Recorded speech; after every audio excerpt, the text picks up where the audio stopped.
Okay, I think I'm live now.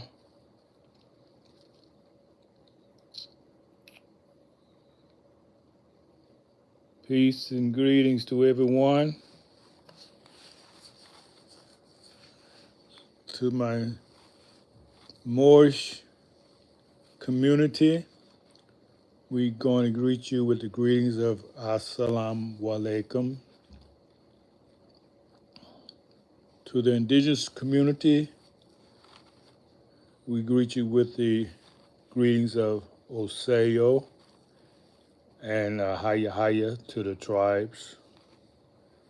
And to anyone else, we just say welcome visitors.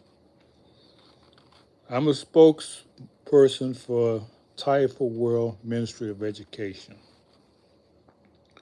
We've been established over a year educating the indigenous people here in North America. Everything you've learned, with few exceptions, have been whitewashed.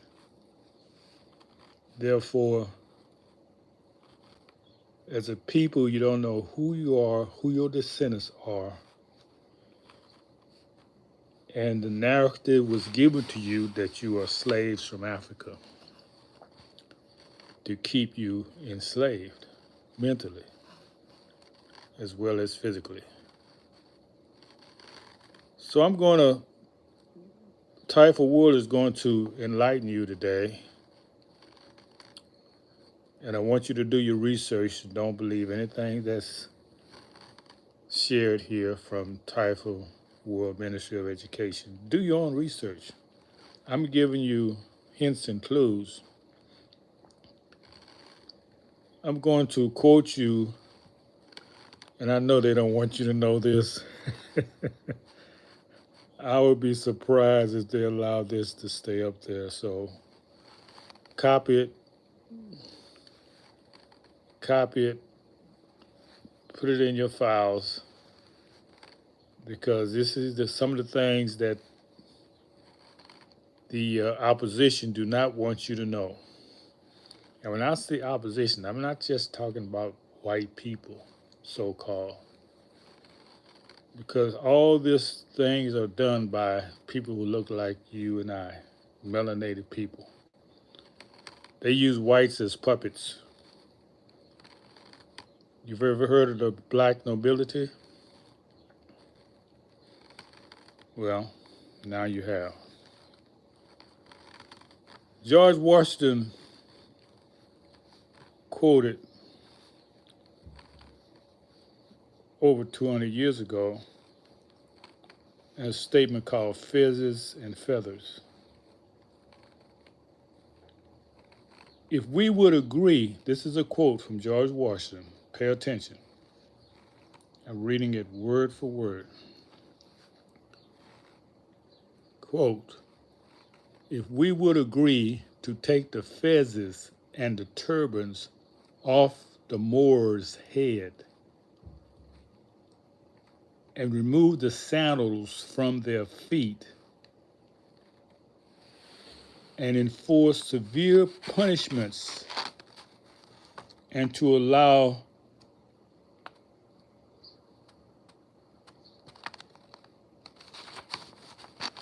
what's that word? And to allow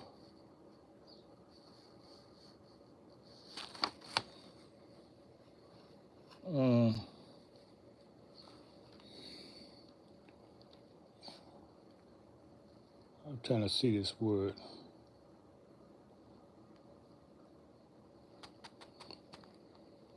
I'll come back to that, but it's something to allow source of deaths.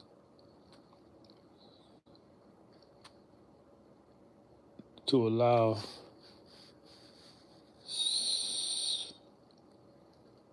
saves a death oath. Okay, this is not going to be right. I'm going to have to do it again because I want it to be flawless. Okay, I just wrote that word. I can't make it out.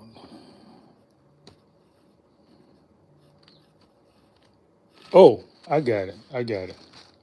Let me start again. This is a quote from George Washington. George Washington, you know the man they say wrote first president of the United States. That one, that George Washington.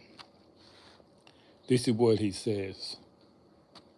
Quote, if we would agree to take the fezzes and the turbans off the Moors' head and remove the sandals from their feet and enforce severe punishments and to also swear a death oath between ourselves to religiously and faithfully not to allow anyone to teach the Moorish children who they really were or who they have or who their forefathers were, and only allow the Moorish children to be taught that they were truly Negroes, black people, and colored folks. 200 years from today, the Moorish people would not know their nationality nor the national name of their forefathers. Also, they would not know from which land or ancestors that they are descended from.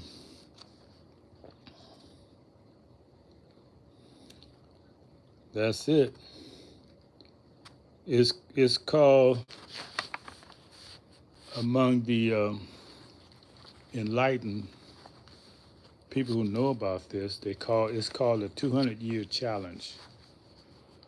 So just to paraphrase, what's being said here is that for those who didn't follow what was being said, what George Washington was saying that if we rob the children of their identity by making it unlawful for anyone to teach them their history, their true ancestors, their true forefathers, their true nation from which they descended. If we kept this, we swore oath religiously, and you know what religion was being used. If we swore oath religiously not to allow no one to teach them the truth of who they are, it's about the children now, then in 200 years, they would believe that they are Negro people, black people, colored people. But let me stretch this further. Let me take it a little further. This is not only done to so-called black people. This was done to many, many Moors descendants. For example, people who were called by names like Mexican, Puerto Rican, Colombian, all of South America, those who are indigenous. Now, those who came and mixed with the indigenous people, this is not talking to you because you would identify with your captors. You do not identify with the indigenous people. So there you have it. Now let's see if the opposition will allow you to learn this. These are things that we have been looking for years because we knew we were a special people. We knew we even look around you now. What keeps America floating? What keeps America standing? What keeps the world standing? You may think it's the people who is ruling, but when you really dig, you say, where did they get their knowledge from? Who taught them? Yes, yes. We taught them everything they know. And they use our knowledge against us. So this is to enlighten you, not to make you angry or vengeful, because it's a wrap. Our people are here to assist us now. And I'm not talking about from Africa. We're talking about our celestials, because we are star people. We are star people. And what we've been going through for hundreds of years, the vibration has reached up to the heavens. You see, they don't need to be here to see what we're going through. They can feel it. They can feel the vibration. Everything is energy. So think about that when you see these, what they call UFOs flying around. And ask yourself the question, why do they don't want to talk about them? What do they know that they're not telling you? Have they seen these people? Have they talked to them? Why are they so secretive? It must be something that is against them. Otherwise, you would know everything that's going on. So I'm going to leave it there. I don't see any questions in the chat. Look like the people I need to reach are not hearing this live. So hopefully they'll listen to it on a replay. So that's it for now. Assalamu alaikum to the Moors. And Asoyo to the tribes. Haya Haya.